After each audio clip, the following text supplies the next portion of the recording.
Harley-Davidson has decided to remove Jochen Zeitz from the top job after 4 years of choices that upset riders and cost the company heavily. But instead of cutting ties completely, they're keeping him on as an advisor while bringing in a new leader who isn't a rider at all and is really just another corporate executive. Zeitz, who took over as CEO in 2020, will officially step down on October 1st, 2025. This isn't about him wanting to retire early. It's because his leadership was such a disaster that even Harley's most loyal fans turned against him. The truth is simple. In just 4 years, he managed to turn a brand that was already struggling into something people openly mocked. Between 2022 and 2024, Harley's global sales fell by more than 20%, a massive decline. But the part that frustrates riders the most is that instead of sending him out the door for good, the company is keeping him around as an advisor until February 2026. What advice could he possibly offer now? Tips on how to drive away even more loyal riders.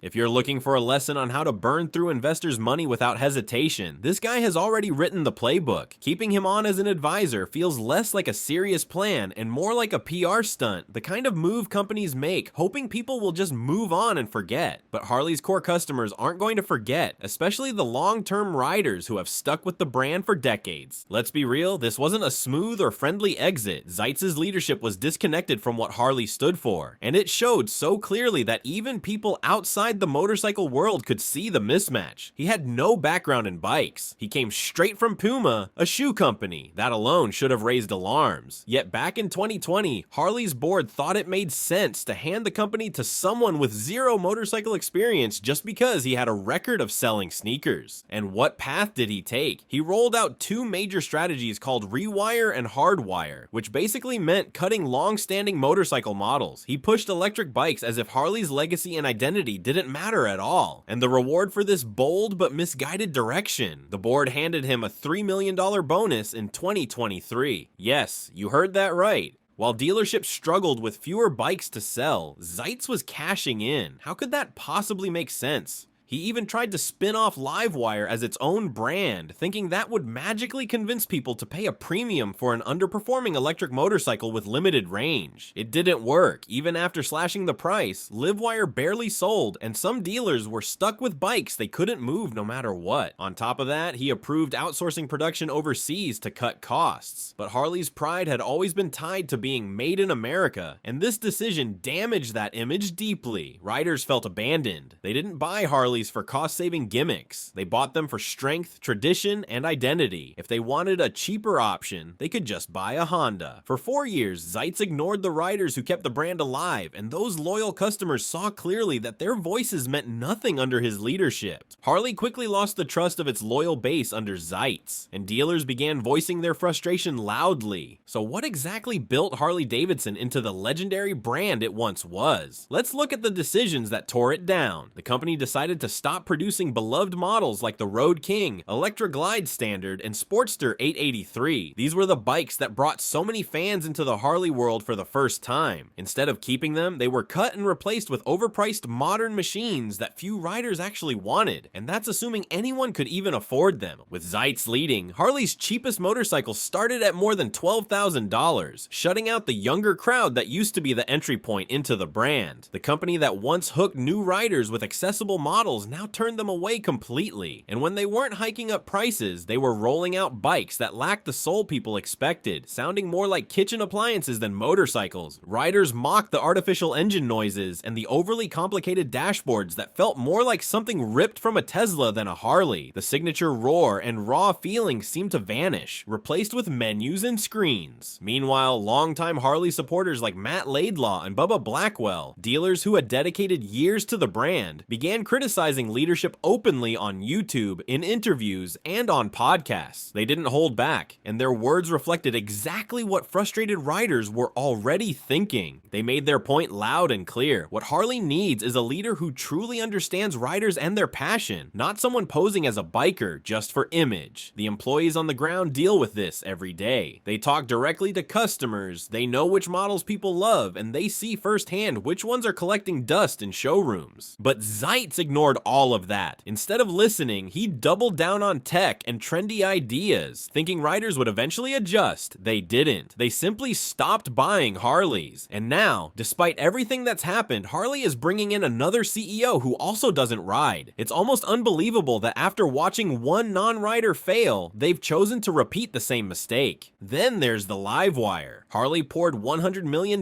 into this project, chasing an audience that never wanted it in the first place. This was Zeitz's pet idea, his big electric vision for Harley's future. But the reality was brutal. The market didn't care. The sales numbers were so disastrous that they could be studied in business schools as a perfect example of how to completely miss the customer base. Harley introduced the Livewire in 2019, right in the middle of the electric vehicle boom. At a time when rockets were launching into space and electric cars were winning over buyers, Harley decided to put out a $30,000 electric motorcycle aimed at people who actually preferred loud engines and tradition. The result was predictable. They sold fewer than 1,000 units in the first year. Yes, less than 1,000. The financial hit was massive, and Harley's response showed just how bad things were. They slashed the price by more than $7,000, not as a normal discount, but in a way that made it look like they were desperate to move stock. Dealers weren't impressed. Most of them already had unsold bikes sitting around and didn't want more. To make it worse, Harley didn't just lose money quietly. They poured over $100 million into the project, only to get almost nothing back. That kind of money could have built a factory for bikes people actually wanted. In a last-ditch effort, they spun Livewire off into its own company, hoping a new brand name would fix the problem. But it was like renaming a burning house and expecting the flames to disappear. It didn't work. Dealers kept saying the same thing. Customers weren't interested, and no one was lining up to try it. Riders didn't care about a refreshed logo. What they wanted was real power, not silence. They wanted gas engines, not electric replacements, and definitely not a fancy touchscreen on the dashboard. Harley tried to frame this as the future, but instead it only pushed them further away from the loyal customers who built the brand's reputation in the first place. This wasn't just a small mistake. They completely misunderstood what their audience actually wanted. Now Harley is bringing in a new leader, Artie Starrs, starting October 1st, 2025. His background is in planning at a major electronics company, which has nothing to do with motorcycles or the culture around them. Riders can't see how someone from the tech industry could possibly connect with what matters to Harley fans. He may know business strategy, but he has no experience with bikes, and that makes him look like just another executive who doesn't understand the people he's supposed to lead. To make things even worse, Jochen Zeitz will still be around as an advisor until February 2026, as if keeping the person who damaged the company will somehow help repair it. It's like asking the captain who sank the ship to stay on and guide the rescue. Calling it a fresh start sounds less like confidence and more like nervousness the company doesn't want to admit. If Harley-Davidson were truly serious about turning things around, they would have cut ties with Jochen Zeitz immediately instead of keeping him close enough to influence decisions. Now the new CEO, who already lacks motorcycle experience, will have to find his footing while Zeitz lingers in the background. That doesn't look like change, it looks like hesitation. Dealerships see this clearly, and many of them are frustrated. Some barely survived the last few years, trying to sell overpriced bikes that younger riders couldn't afford, and electric models that sat untouched in showrooms. Their doubts about leadership are growing, and the board's moves suggest one thing: they don't actually want to fix the real problems. They're banking on a new CEO's presence to calm things down. But Harley riders and dealers are far too experienced to fall for appearances. These are people who live and breathe motorcycles. They can tell when the company is out of touch. The big question now is whether this new leader will step outside the boardroom bubble, listen to the dealers on the ground, and connect with customers who know what they want, or if he'll just stay buried in charts and reports. At the moment, it feels like another game of shuffling names at the top while the company's foundation keeps crumbling. Harley-Davidson is fighting to maintain its image as a proud American symbol, but the motorcycle world around it is moving at high speed. Affordable electric bikes are spreading fast in India. Russia is developing rugged electric motorcycles for military use, and global competitors are appealing to new generations in ways Harley refuses to understand. The company still seems convinced that people will pay high prices just for the Harley badge, while failing to see that riders today are looking for performance, value, and authenticity over brand image. If Harley doesn't wake up to that reality soon, the symbol it's clinging to won't be enough to save it. What everyday riders are asking for isn't complicated. They want motorcycles that stay true to Harley's heritage. Machines with straightforward, affordable V-twin engines that deliver the kind of raw mechanical feel the brand was built on. They want the unmistakable sound of a Harley, not a fake pre-recorded rumble coming out of a speaker. They want motorcycles that working people can actually buy and ride, not luxury toys meant only for the wealthy. Instead of listening to these voices, Harley continues to offer vague promises about the future, switch out executives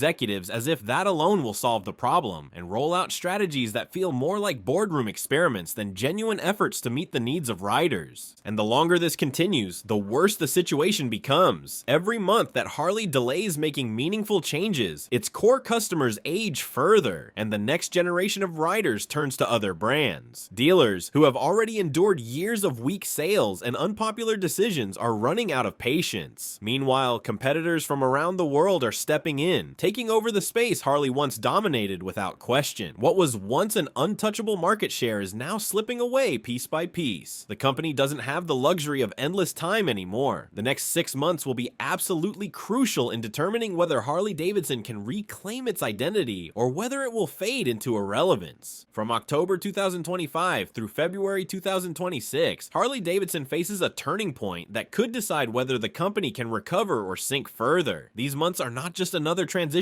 period, they are a deadline. The brand must stop wasting time on corporate reshuffling and internal politics, and instead finally focus on what its riders have been asking for all along. If Harley doesn't return to building the kinds of motorcycles that created its reputation, machines with power, character, and affordability, then the company risks losing the loyalty of the very people who kept it alive for generations. The problem is that with Jochen Zeitz still hanging around as an advisor, even after everything, and a new leader stepping in who has no personal connection to motorcycles, the chances of pulling off a real turnaround seem very slim. The wrong voices may still be guiding decisions, and riders know it. At this stage, the eyes of everyone connected to Harley are locked on what happens next. Longtime customers who once swore by the brand are skeptical. Dealers who struggled under years of poor leadership are vocal in their frustration, and the motorcycle industry as a whole is watching closely. Harley's upcoming choices cannot be symbolic or half-hearted. They have to be bold, practical, and clearly aligned with the riders who buy the bikes. Depending on old glory and a famous logo won't be enough anymore. This is a moment where real action is demanded, not promises. Share your thoughts in the comments and subscribe for updates, because Harley isn't the only major company making risky, unpredictable moves right now.